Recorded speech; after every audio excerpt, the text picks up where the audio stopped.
नमस्कार सभी को। मैं आप सभी को अपने चैनल मेडिकल रिव्यू में स्वागत करता हूं। आज का जो हमारा टॉपिक है वो है कार्डियक साइकिल। कार्डियक साइकिल का मतलब है कि कार्डियक मसल्स का कॉन्ट्रैक्शन एंड रिलैक्सेशन, उसका संकुचन और निश्चय। तो कुछ टर्म्स हैं उससे रिलेटेड कार्डियक साइकिल से, जैसे कि एट्रियम है।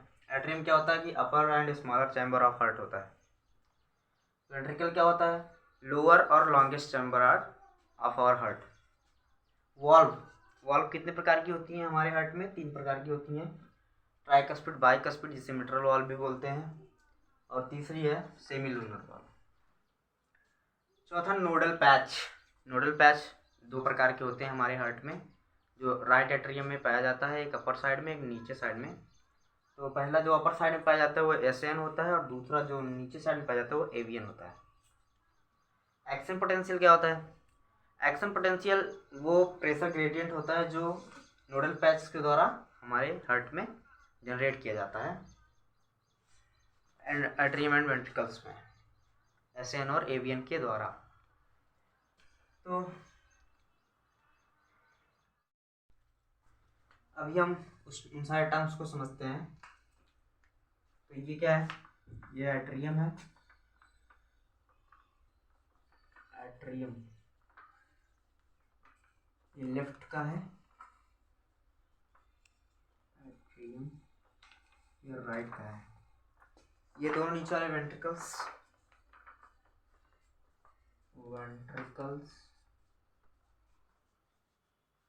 लेफ्ट का, राइट का वेंट्रिकल।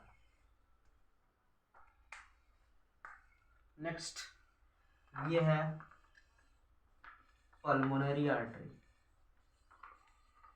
पल्मोनरी आर्टरी ये है पल्मोनरी वेन्स। पल्मोनरी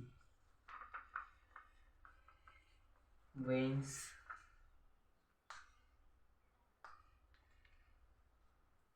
ये है, देखिए यहाँ पे 3 फ्लैप्स दिख रहे हैं ना, 1 2 3 फ्लैप्स। ये है ट्राइकस्पिड वॉल्व। ट्राइकस्पिड वॉल्व, यहाँ पे 2 फ्लैप हैं, 1 एंड 2 फ्लैप। ये क्या हुआ? Bicuspid valve. बाइकस्पिड वॉल्व, इसको हम मिट्रल वॉल्व भी बोलते हैं। मिट्रल वॉल्व, ठीक है। अब जो डीऑक्सीजनेटेड ब्लड लेकर आएगा एट्रियम में वो कौन है? Vena cava. ये हो गया सुपीरियर वेना कावा, यानी ये माइंड से रिलेटेड अपर पार्ट से ब्लड को लेकर आता है। जो डीऑक्सीजनेटेड होते हैं उसे हम कहते हैं सुपीरियर वेना कावा। जो लोअर पार्ट से ले जाता है उसे हम कहते हैं inferior vena cava. Inferior vena cava ये है। अब देखिए, आपने पढ़ा होगा कि आर्टरीज का काम होता है कि वो ऑक्सीजनेटेड ब्लड ले जाती हैं, लेकिन यहाँ पे जो पल्मोनरी आर्टरी है ये डीऑक्सीजनेटेड ब्लड को ले जाएगी लंग तक। फिर वहाँ पे ऑक्सीडाइजेशन होगा ब्लड का ऑक्सीडाइजेशन होने के बाद वो लंग से लेफ्ट एट्रियम में आएगा पल्मोनरी वेंस की मदद से। तो ये टर्म्स हो गए। अभी आपको नोडल पैच कहाँ पे होती हैं? एक नोडल पैच यहाँ पे होता है, जो अपर साइड में होता है उसे हम एसएन बोलते हैं, यानी sino atrio node. Sino atrio node. एक यहाँ पे होता है लोअर साइड में, इसे एवियन बोलते हैं, इसे बोलते हैं atrio ventricle node. Avian atrio ventricle node. तो इन दोनों का काम क्या होता है कि ये दोनों एक्शन पोटेंशियल को जनरेट करते हैं। एक्शन पोटेंशियल से प्रेशर ग्रेडियंट का जनरेशन होता है। प्रेशर ग्रेडियंट से ये जो चैम्बर्स हैं इसमें प्रेशर डिफरेंस आता है। इसके कारण वॉल्व्स का वॉल्व्स के फंक्शन में चेंज होता है। तो वही चेंज ये कार्डियक साइकिल को मेंटेन रखता है, उसको भी हम डिटेल में पढ़ेंगे। तो अब क्या हुआ, एसएन भी हो गया, एवीएन भी हो गया। तो ये जो एसएन है ये दोनों ही एट्रियम्स को कॉन्ट्रैक्ट करने के लिए एक्शन पोटेंशियल को जनरेट करता है। इसका जो सिचुएशन होता है वो राइट एट्रियम में होता है, लेकिन इसके जो एक्शन पोटेंशियल जनरेशन होती है ये दोनों पे काम करती है, राइट वाले एट्रियम पर भी और लेफ्ट वाले एट्रियम पर भी। अब इस दोनों को जो जोड़ता है, यानी ये जो क्या है नोडल फाइबर्स हैं, तो इसकी जो छोटी छोटी ब्रांचेस हैं, जो स्मॉलेस्ट यानी बहुत ही टाइनी ब्रांचेस हैं, जो बहुत ही पतली होती हैं रेशम के धागे की तरह, वो उन रेशम के धागों के मदद से ये जो राइट वाला एट्रियम है और जो लेफ्ट वाला एट्रियम है ये दोनों एक दूसरे से कॉन्ट्रैक्ट होते हैं, और इन्हीं रेशम के धागों के जैसे पतले फाइबर्स के मदद से जो एक्शन पोटेंशियल एसएन जनरेट करता है उसके कारण ये राइट एट्रियम से लेफ्ट एट्रियम में ट्रांसपोर्ट होता है, जिसके कारण एट्रियम का सिस्टोल होता है। सिस्टोल मतलब होता है कॉन्ट्रैक्शन और डिस्टोल मतलब होता है रिलैक्सेशन, ये दो वर्ड्स यूज होंगे। और वेंट्रिकल्स, अब देखिए एवियन का काम है कि ये जो वेंट्रिकल है, वेंट्रिकल्स हमारे जो राइट वेंट्रिकल और लेफ्ट वेंट्रिकल है इनको कॉन्ट्रैक्ट करने का काम करता है। तो इसमें इसको भी ट्रांसपोर्ट करने के लिए जो एक्शन पोटेंशियल होगी, कुछ रेशम के धागों की जैसे संरचना यहाँ पर भी पाई जाती है, जो यहाँ से आती है। ये जो आपको दिख रहा है ये वाल्व, इस वाल्व को हम बोलते हैं एट्रियो वेंट्रिकल वाल्व, यानी ये सेम साइड के एट्रियम और वेंट्रिकल्स को सेपरेट करने का काम करती हैं, तो इन्हें हम कहते हैं एट्रियो वेंट्रिकल वाल्व। तो जो इसके फाइब्रिल्स होंगे वो एट्रियो वेंट्रिकल वाल्व से पास होंगे, यहाँ से पास हुआ, ये जाएंगी इंटरस्टिशियल सेप्टा में। इंटरस्टिशियल सेप्टा का मतलब होता है कि ये जिनके कारण हम लेफ्ट और राइट पार्ट का निर्धारण कर रहे हैं उसे हम कहते हैं इंटरस्टिशियल सेप्टा। ये दोनों ये हमारे हार्ट में 4 चैम्बर्ड होता है, तो 2 चैम्बर्ड एक साइड में होता है और 2 चैम्बर्ड एक साइड में होता है, तो इसको जो सेपरेट करने का काम करता है वो होता है इंटरस्टिशियल सेप्टा।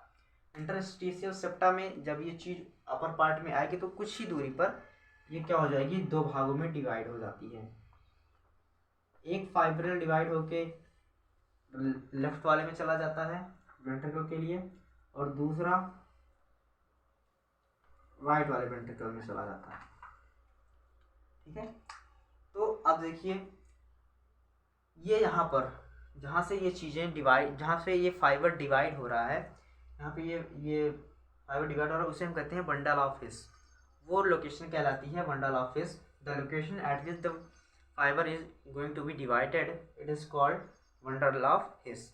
एंड और ये जो पतली पतली फाइबर एक राइट लेफ्ट में चली जाती हैं, एक राइट में चली गई है, इनको ही हम कहते हैं क्या, इनको ही हम कहते हैं परकिंजे फाइबर्स। क्या बोलते हैं, परकिंजे फाइबर। परकिंजे फाइबर इनका यही काम है कि ये जो एक्शन पोटेंशियल एवियन से जनरेट हुआ वो दोनों ही जो वेंट्रिकल्स हैं उसमें ट्रांसपोर्ट करेंगी, जिसके कारण दोनों ही वेंट्रिकल्स में साइमल्टेनियसली कंट्रैक्शन होगा, और कुछ उसके बाद जब असर खत्म हो जाएगा एक्शन पोटेंशियल का तो रिलैक्सेशन में भी मदद करती हैं। अब देखते हैं कि मूवमेंट ऑफ ब्लड कैसे होता है। हम जानते हैं कि वेना कावा डीऑक्सीजनेटेड ब्लड को एट्रियम में लेकर आती है। डीऑक्सीजनेटेड ब्लड को एट्रियम में जब ये चीज़ लेकर आएगी तो ब्लड मान लीजिए यहाँ से आया एट्रियम में, अब हमें क्या करना है कि एक्शन पोटेंशियल को जनरेट करना पड़ेगा। अब एक्शन पोटेंशियल जनरेट क्यों करना पड़ेगा, क्योंकि अगर मान लीजिए हमारे पास एसएन नहीं है, एवीएन है एसएन नहीं है, तो क्या होगा कि ये चीज़ कॉन्ट्रैक्ट नहीं करेगी, एट्रियम हमारा राइट एट्रियम कॉन्ट्रैक्ट नहीं करेगा, जिसके कारण हमारा जो फिलामेंट जो इसका फुलफिल होगा, वेंट्रिकल का फुलफिल वो कम्प्लीटली नहीं होगा, और जितना ही कम ब्लड हमारे शरीर से हमारे हार्ट से पंप होगा हमें उतनी ही कम एनर्जी मिलेगी। तो हमारे शरीर में एनर्जी की रिक्वायरमेंट्स को बरकरार रखने के लिए क्या करना पड़ता है कि एसएन की हमारी बहुत ही ज़्यादा महत्वता है। एसन क्या, एसन को हम पेस मेकर भी कहते हैं। वो ब्लड की गति को बढ़ाएगा जिससे कम समय में भी ये पूरा फिल हो सकता है। अगर एसन ब्लड की गति जैसे एसन के ना होने पर जैसे होती है वैसे ही रहेगी तो हमारे वेंट्रिकल में कम ब्लड्स आएंगे, जिसके कारण हमारी जो एनर्जी के फुलफिलामेंट है वो कम होगा। क्योंकि अगर कम ब्लड आएगा तो कम ब्लड लंग्स तक जाएगा और कम ब्लड ही क्या होगा, ऑक्सीडाइज होगा, जिससे हमारे शरीर में एनर्जी की मात्रा कम होगी और हम लेजीनेस फील करेंगे। तो एसन का महत्व आपको समझ में आ गया होगा। अब जो दूसरा हुआ तो देखिए अभी एसन पे आया तो एसन इस वक्त जब एट्रियम में ब्लड होता है, both oxygenated and deoxygenated blood, left right में डीऑक्सीजनेटेड होता है और लेफ्ट में ऑक्सीजनेटेड होता है। तो जब भी यहाँ पे ब्लड आएगा तो क्या होगा, एसन स्टिमुलेट हो जाएगा, ओनली एसन स्टिमुलेट होगा। क्योंकि अब आप सोच रहे होंगे कि एसन भी यहीं पर है, एवियन भी है, तो दोनों स्टिमुलेट होंगे। नहीं, ऐसा नहीं होता है। एसन ही स्टिमुलेट होगा जब डीऑक्सीजनेटेड ब्लड या oxygenated blood both the chamber में आते हैं, जैसे अपने रिस्पेक्टिव चैम्बर में आएंगे तो क्या होगा कि एसन स्टिमुलेट हो जाएगा, तो वो एक्शन पोटेंशियल को जनरेट करेगा। जब एक्शन पोटेंशियल जनरेट होगा तो यहाँ पर प्रेशर बढ़ेगा और यहाँ पर प्रेशर कम होगा। अगर नॉर्मल होता तो दोनों प्रेशर बराबर होता है, इक्विलिब्रियम में रहते हैं। लेकिन जब एक्शन पोटेंशियल एसन इंक्रीज करता है, एसन जनरेट करता है, तो ये जो राइट और लेफ्ट वाले जो एट्रियम हैं ये दोनों कॉन्ट्रैक्ट होंगे। जब ये दोनों कॉन्ट्रैक्ट होते हैं तो यहाँ पर प्रेशर ब्लड पे बढ़ जाता है, जिस कारण ये ब्लड यहाँ पर प्रेशर लगाएगा वॉल्व्स में। जो ओपनिंग है, ये ओपनिंग क्या है, जो ट्राइकस्पिड वॉल्व है इसको हम opening of both the atriums and ventricles भी बोलते हैं। तो जो राइट एट्रियम और वेंट्रिकल्स में प्रेजेंट होती है ओपनिंग, जिसके कारण डीऑक्सीजनेटेड ब्लड वेंट्रिकल में एट्रियम से जाता है, उस ओपनिंग को हम कहते हैं ट्राइकस्पिड वाल्व। और लेफ्ट में जो लेफ्ट एट्रियम में जो ब्लड ऑक्सीजनेटेड होता है, जब वो वेंट्रिकल में जाता है, वो जिस ओपनिंग के कारण वेंट्रिकल में आएगा उसे हम कहते हैं बाइकस्पिड वाल्व या मिटरल वाल्व। तो अब क्या हुआ, एसन जनरेट हुआ भाई। एसन जब जनरेट हो गया तो यहाँ पे प्रेशर बढ़ा, प्रेशर यहाँ पर बढ़ा तो आपने पढ़ा होगा फिजिक्स में, फ्लूइड क्या करती है कि सभी दिशाओं में प्रेशर इक्वल ही लगाती है। तो ये ओपनिंग है तो ना ही ब्लड इधर जाएगा ना ही ब्लड इधर जाएगा, क्योंकि जहाँ ओपनिंग होगी फ्लूइड वहीं से निकलता है। तो ब्लड भी एक कनेक्टिव फ्लूइड टिश्यू है तो वो भी यहीं से आएगा। तो यहाँ पर प्रेशर ज़्यादा होगा। जब ये प्रेशर बढ़ता है तो ये जो वॉल्व्स हैं, आप देख रहे हैं वॉल्व्स, ये दो वॉल्व्स हैं जो प्रिवेंट करती हैं बैक फ्लो को, ब्लड के बैक फ्लो को प्रिवेंट करती हैं। वॉल्व्स का मेन काम यही होता है कि वो ब्लड के बैक फ्लो को प्रिवेंट करेंगी। अब क्या होगा कि ये जो वॉल्व्स हैं, तो अब ये वॉल्व्स पे प्रेशर बढ़ा तो ये वॉल्व्स ओपन हो जाएंगी। जब ये वॉल्व्स ओपन होंगी तब क्या होगा, ये जो ब्लड इसमें था वो वेंट्रिकल्स में आ जाएगा, जो एट्रियम में था ब्लड वो वेंट्रिकल में आ जाएगा। अब वेंट्रिकल में आया, जैसे ही ब्लड वेंट्रिकल में आता है, जैसे ही ब्लड वेंट्रिकल में आएगा किसी भी वेंट्रिकल में, मैं वेंट्रिकल को नहीं लूँ, सिर्फ वेंट्रिकल का यूज़ करूँगा। यहाँ पे वेंट्रिकल का मतलब है दोनों ही वेंट्रिकल में, इसलिए हम एक ही वर्ड का यूज़ करेंगे जो है वेंट्रिकल।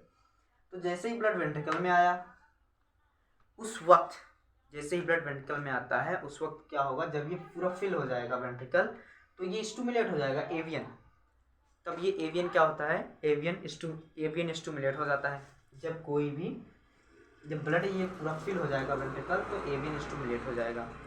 एवियन स्टिमुलेट हुआ, उसने एक्शन पोटेंशियल जनरेट किया मंडाला फेस की मदद से, परकिंजे फाइबर की मदद से। अब क्या होगा कि कॉन्ट्रैक्शन होगा ब्लड्स में, वेंट्रिकल्स में जो कॉन्ट्रैक्शन होगा तो उस वक्त क्या होगा कि जब ये स्टिमुलेट हो जाता है तो ये चीज़ डिसस्टिमुलेट हो जाती है, एसएन स्टिमुलेट हो जाएगी। जब एवियन स्टिमुलेट होगा तो एसएन डिसस्टिमुलेट हो जाएगी।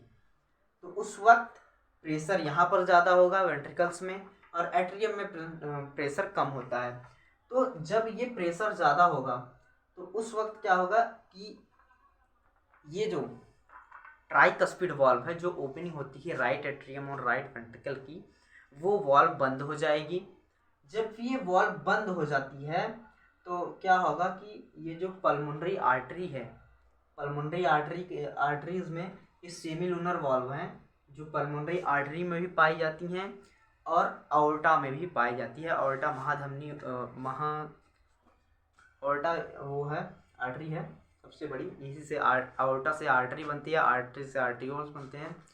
और वेना कावा सबसे बड़ी डीऑक्सीजनेटेड कैरिंग वेन्स होती है, जिससे जो आगे चल के टर्मिनेट होती है वेन में, फिर वेन टर्मिनेट होती है वेन्यूल्स में। तो अब क्या हुआ कि ब्लड यहाँ पे आया था, अब ब्लड इसमें आया, इस एवियन स्टिमुलेट होके एक्शन पोटेंशियल को जनरेट किया, और यहाँ इसके कारण क्या हुआ, वेंट्रिकल सिस्टोल हुआ। वेंट्रिकल सिस्टोल हुआ तो ब्लड इधर मूव करेगा। ब्लड सेमीलुनर वाल्व्स की मदद से मूव किया, ब्लड सेमीलुनर वाल्व्स की मदद से मूव कर गया पल्मोनरी आर्टरी में। पल्मोनरी आर्टरी में मूव कर गया। अब आप सोच रहे होंगे कि ये पल्मोनरी आर्टरी में मूव क्यों कर गया, क्योंकि ये जो वाल्व्स हैं, जो एट्रियोवेंट्रिकल वाल्व है और ये इंटरस्टिशियल सेप्टा है, ये दोनों थिक होती हैं, जिसके कारण इस पर कितना भी प्रेशर करो ये बर्स्ट नहीं होती हैं, यानी ये फटती नहीं है, जिसके कारण। और इसका जो काम होता है वाल्व्स का काम आपने पढ़ाई है कि ये क्या होती हैं, कि ये ब्लड के बैक फ्लो को प्रिवेंट करती हैं। अगर यानी इसका मतलब ये हुआ कि जब प्रेशर यहाँ पे बढ़ेगा तो ब्लड दोबारा एट्रियम में नहीं जाएगा, और ना ही यहाँ से कहीं पे उसका कुछ होगा। तो अब सिर्फ एक ही ओपनिंग बची है जहाँ ये ब्लड अपने प्रेशर के साथ जा सकता है। तो वो जो ओपनिंग है वो कौन सी है, वो सेमीलुनर वॉल्व होती है, जो इसमें पल्मोनरी आर्टरी में प्रेजेंट है। और सेम प्रोसेस साइमल्टेनियसली चलती रहती है इसमें भी। यहाँ पर भी ब्लड आया, कॉन्ट्रैक्ट हुआ, फिर यहाँ पे आई, फिर ये एवियन क्या करेगा, एक्शन पोटेंशियल जनरेट करेगा, फिर ये कॉन्ट्रैक्ट होगा, ये ब्लड यहाँ पर आया। फिर यहाँ पर आने के बाद सेमीलुनर वाल्व्स के चलते जो ऑक्सीजनेटेड ब्लड होगा वो आर्टरी में जाते हुए कहाँ चला जाएगा, बॉडी के विभिन्न भागों में चला जाएगा। वैसे ही सेम प्रोसेस यहाँ पर भी होगी। ये पल्मोनरी आर्टरीज की मदद से जाएगा, पल्मोनरी आर्टरीज की मदद से वो लंग्स में जाएगा। पल्मोनरी आर्टरी का मतलब होता है, पल्मोनरी में होता है the veins which connected to the lungs. तो ये चीज़ डीऑक्सीजनेटेड ब्लड लंग में गया, फिर वहाँ पे ऑक्सीडेशन होगा, फिर वहाँ से जो ऑक्सीडेशन होगा वो ऑक्सीडेशन से ये जो पल्मोनरी वेन्स हैं वो ब्लड को लेकर आएंगी लंग से हार्ट तक, वहाँ से फिर ये चीज़ कंटिन्यूसली चलती रहती है, ये प्रोसेस। इसी प्रोसेस को हम कहते हैं कार्डियक साइकिल। कार्डियक साइकिल और उसमें सर्कुलेशन में ब्लड सर्कुलेशन में कुछ ज़्यादा अंतर नहीं है। कार्डियक साइकिल को हम इसलिए पढ़ते हैं कि ताकि हम एसएन और एवियन जो नोड्स हैं इनके फंक्शन को समझ सकें। इनका जो फंक्शन होता है वो सिर्फ एक ही होता है कि ये एक्शन पोटेंशियल को जनरेट करती हैं, पेस मेकर का काम करती हैं, जिससे हमारे ब्लड में क्या होगा, जिससे हमारे हार्ट में ब्लड की आपूर्ति होती रहती है, और हमारे शरीर में एनर्जी की रिक्वायरमेंट की जो डिमांड है वो सब चीज़ें उन सब की पूर्ति होती रहती है। तो आपने जब कोई सपोज दैट आप मान लीजिए कि आप दौड़ रहे हो और आपको एनर्जी की ज़्यादा ज़रूरत होती है, तो उस वक्त हमारा हार्ट जल्दी बहुत फास्टली पंप करता है। तो वो फास्टली पंप क्यों करता है, उसके पीछे का कारण क्या है, वो सिर्फ और सिर्फ ये जो नोडल पैच हैं जिनको हम कहते हैं एसएन और एवियन, इन दोनों का कार्य क्षमता और बढ़ जाती है, जिसके कारण हमारा हार्ट जो होता है वो जल्दी जल्दी पंप करने लगता है, और जिससे हमारे शरीर में जो ऑक्सीजन की आपूर्ति ज़्यादा मात्रा में कम समय में ज़्यादा मात्रा में चाहिए होती है, उसकी पूर्ति होने लगती है और हम दौड़ सकते हैं। नहीं तो कुछ देर बाद हमारे शरीर में लैक्टिक एसिड का फॉर्मेशन हो जाएगा और हमारी जो मसल्स हैं, स्केलेटल मसल्स, ये सब मसल्स मस्कुलर फोर्स को एक्सर्ट ज़्यादा देर तक नहीं कर पाएंगी, और उनमें लैक्टिक एसिड के एक्यूमुलेशन के कारण दर्द होने लगेगा। तो कार्डियक साइकिल का मेन पर्पस यही होता है कि हम एसन और एवीएन के इम्पोर्टेंस को समझें, ये क्या करती हैं और इनका क्या इफेक्ट पड़ता है। अभी आपने दो वर्ड सुने होंगे, सिस्टोल एंड डिस्टोल। तो सिस्टोल यहाँ पे कहाँ कहाँ होगा, जब भी कोई चीज़, मान लीजिए ये एट्रियम क्या हुआ, जब सिस्टोल होगा, एक्शन पोटेंशियल जनरेट होगा, तो ये सिस्टोल होगा। तो सिस्टोल होगा तो उस वक्त प्रेशर यहाँ पे बढ़ेगा, तो क्या होगा, ये ब्लड अंदर वेंट्रिकल में आ जाता है। उसी क्षण डिस्टोल भी होता है। कुछ देर बाद बहुत ही कम समय अंतराल में ये क्या होगा कि जो एट्रियम सिस्टोल हुआ था वो डिस्टोल हो जाएगा, जिसके कारण ये जो वॉल्व है ये अपनी पुरानी अवस्था में आ जाएगी, जो पूर्वावस्था में आ जाएगी। और फिर जब ये वेंट्रिकल सिस्टोल होगा तो वेंट्रिकल सिस्टोल के बाद वेंट्रिकल डिस्टोल भी होगा, तो फिर से ये वेंट्रिकल अपनी पुरानी अवस्था में आ जाएगा, जिसके कारण वह सेम अमाउंट में ब्लड साइमल्टेनियसली लेता रहेगा और पंप करता रहेगा। इसी के कारण हमारा जो ब्लड है, वो हमारा जो हार्ट है वो सेम अमाउंट में लगभग हमें हर बार वो उतना ही ब्लड पंप करता है जितना वो पहली बार में किया हुआ होता है। तो ये तो हो गया सिस्टोल डिस्टोल भी।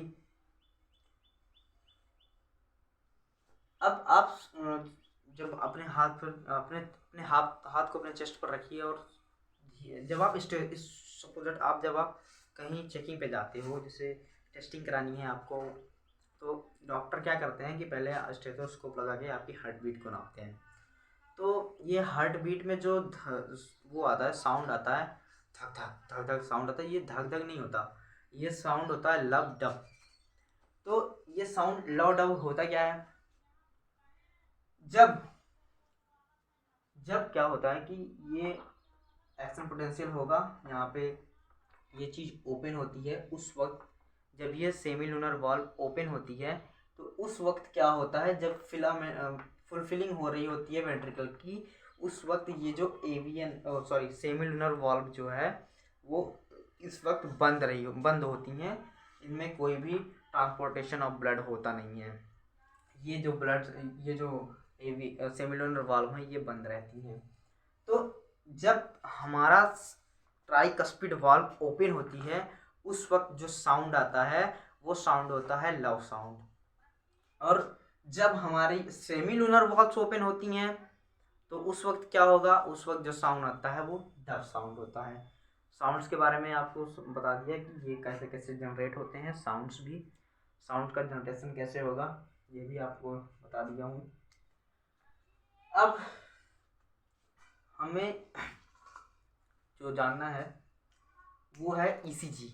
ईसीजी होता क्या है, तो ईसीजी का फुल फॉर्म होता है इलेक्ट्रोकार्डियोग्राम। ईसीजी का फुल फॉर्म होता है इलेक्ट्रोकार्डियो। हमारा जो नेक्स्ट टॉपिक है वो है ईसीजी। ईसीजी इसका जो फुल फॉर्म होता है इलेक्ट्रोकार्डियोग्राम होता है। Electrocardiogram GRMGH। तो यहाँ पे आप एक वर्ड नोट कर रहे होंगे, इलेक्ट्रो एंड कार्डियो। तो कार्डियो का मतलब ये होता है कि ये जो ईसीजी है ये पैटर्न होता है, जिसका जो पैटर्न होता है वो इस प्रकार होता है। इसमें वेव्स होती हैं,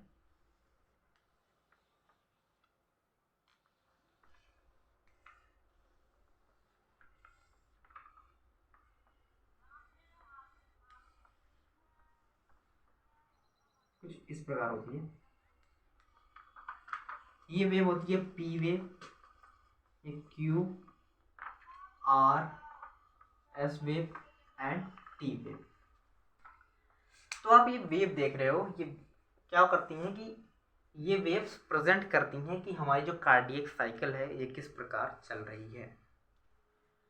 तो इसमें जो पी वेव है, ये पी वेव क्या करती है, डीपोलराइजेशन ऑफ एट्रियम, यानी एट्रियम के संकुचन को प्रेजेंट करती है। एट्रियम के संकुचन को प्रेजेंट करेगी। ये क्या है? पी वेव है। क्यू वेव क्या होती है? Q R and S wave. ये Q R and S wave जो होती है, ये वेव प्रेजेंट करती है हमारे वेंट्रिकल्स का जो संकुचन होता है उस चीज को Q R S wave present करती है। और जो टी वेव है, ये टी वेव क्या करती है? टी वेव हमारे वेंट्रिकल के जो डिस्टोल होता है उसको प्रेजेंट करती है। यानी हमारा जब वेंट्रिकल अपनी पूर्वावस्था में आ गया होता है उस चीज को ये प्रेजेंट करती है। ये तो होगा एक कार्डियक साइकिल का पैटर्न। इसी को प्राप्त करने के लिए हम एक मशीन का यूज करते हैं और जिसको हम कहते हैं ईसीजी मशीन। ईसीजी मशीन वह डिवाइस होती है जो हमारे हार्ट रेट को रिप्रेजेंट करती है, एक पैटर्न के फॉर्म में, वेव लाइक स्ट्रक्चर के फॉर्म में प्रेजेंट करती है। तो PQRST वेव को आप समझ ही गए होंगे। पी वेव होता है जब हमारा एट्रियम, बोथ द एट्रियम्स क्या होते हैं? संकुचित होते हैं। और QRS वेव होती है जब सबसे ज़्यादा प्रेशर होता है, यानी वेंट्रिकल संकुचित होता है। और जो टी वेव होती है वो उस वक्त उस चीज़ को रिप्रेजेंट करती है जब हमारा वेंट्रिकल अपने पूर्वावस्था में आ चुका हुआ होता है। ऐसे ही ग्राफ हम पाएंगे जब हम किसी भी पेशेंट की ईसीजी को हम निकालेंगे। तो मान लीजिए कि ये जो टी वेव है ये थोड़ा और कर्व हो जाती है। तो इसका मतलब क्या हुआ कि जब ये वेव थोड़ा और कर्व हो जा रही है तो इसका मतलब ये हुआ कि इस वेव को जो हमारा वेंट्रिकल है उस जो संकुचित हो चुका था उसको वापस आने में ज़्यादा समय लग रहा है। और अगर ये प्रक्रिया लगातार चलती रहती है तो इससे उस व्यक्ति के अंदर, जिसकी हम टेस्टिंग कर रहे हैं, उस व्यक्ति के अंदर हार्ट अटैक के चांस ज़्यादा होते हैं। तो अगर हमको पता करना हो कि हार्ट अटैक कैसे, कि ईसीजी के द्वारा हार्ट अटैक को हम कैसे पूर्वानुमानित कर सकते हैं, तो वो कैसा होगा? वो ऐसे ही होगा कि जो टी वेव है ये ज़्यादा और ज़्यादा ही कर्व हो जाती है। तो जिससे कि हमें ये ज्ञात होगा कि उस व्यक्ति का जो वेंट्रिकल है वो संकुचित होने के बाद पूर्वावस्था में आने में ज़्यादा समय लगा रहा है, जिससे उसको कार्डियक अरेस्ट हो सकता है। यानी कि उसका जो हार्ट कार्डियक साइकिल है वो साइकिल बीच में इंटरप्ट हो सकती है, वो रुक सकती है, जिसके कारण उसकी डेथ भी हो सकती है। ईसीजी का मतलब, और इसको आपको बता दिया गया कि ईसीजी का सिर्फ एक ही चीज़ होता है कि वो हमारे कार्डियक रेट को मेंटेन रखने में हमारी मदद करती है, या जानने में मदद करती है कि किसी भी व्यक्ति की कार्डियक साइकिल कैसे चल रही है। तो ईसीजी हो गया।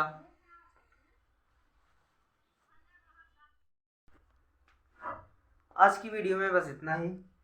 दुआ करते हैं आप सभी को वीडियो पसंद आई हो तो लाइक शेयर सब्सक्राइब करना ना भूलें और बेल नोटिफिकेशन को ज़रूर ऑन रखें ताकि ऐसे ही कुछ वीडियोस आपको मिलती रहें और आप अपने एग्ज़ाम की तैयारी करते रहें। जय हिंद, जय भारत।